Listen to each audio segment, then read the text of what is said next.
কোনো হাসির কথা বলছি না, এমনকি হাসানোর চেষ্টাও করছি না, জাস্ট একটা প্রশ্ন করব, চলে যাব। প্রশ্নটা সাধারণ মানুষের দিকেই।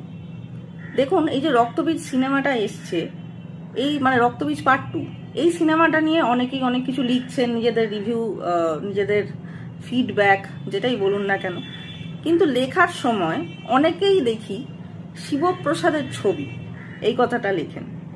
সাধারণ মানুষ তো লেখেনি, ইনফ্যাক্ট আজকেও একজন স্বনামধন্য মানুষকে দেখলাম, যার সাথে আমার পার্সোনালি কথা হয়েছে, তার পোস্টেও দেখলাম তিনি এইভাবেই লিখেছেন শিবপ্রসাদের ছবি, শিবপ্রসাদের ছবি, বারবার করে শিবপ্রসাদ অঙ্কুশকে তৈরি করেছে এই ছবিতে, এই ধরনের কিছু, এবং একদম শেষে গিয়ে পরিচালক নন্দিতা রায়ের নাম।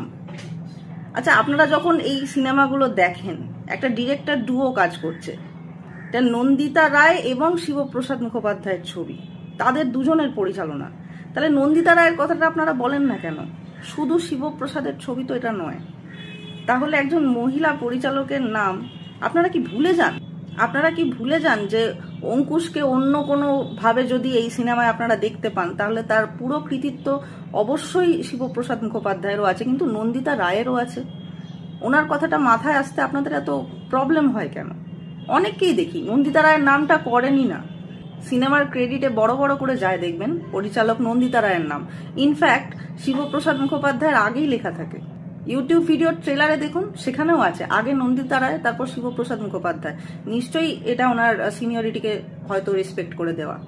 কিন্তু আমরা, আমাদের মধ্যে বহু দর্শক নন্দিতা রায়ের নামটা বেমালুম ভুলে যান।